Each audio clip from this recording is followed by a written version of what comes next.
চট্টগ্রামের মিশরে মধ্যরাতে কর্মচারীকে জিম্মি করে এক জামায়াত নেতার খামার থেকে 40টি ছাগল লুট করে নিয়ে গেছে দুর্বৃত্তরা। মঙ্গলবার দিনগত রাতে উপজেলার ওয়াহিদপুর ইউনিয়নের নিজামপুর রেল স্টেশন এলাকার একটি খামারে এই ঘটনা ঘটে। ভুক্তভোগী খামার মালিক এস.এম. আবু হেনা কায়সার উপজেলার হাইতকান্দি ইউনিয়নের পশ্চিম হাইতকান্দি গ্রামের বাসিন্দা।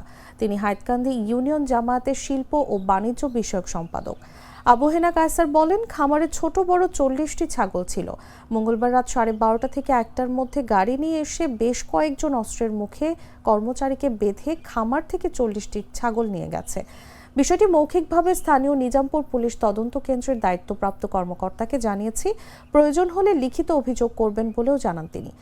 এ বিষয়ে জানতে চাইলে নিজামপুর পুলিশ তদন্ত কেন্দ্রের দায়িত্বপ্রাপ্ত কর্মকর্তা পুলিশ পরিদর্শক মোহাম্মদ জাকির হোসেন বলেন, লিখিত অভিযোগ পেলে এ বিষয়ে আইনগত ব্যবস্থা গ্রহণ করা হবে।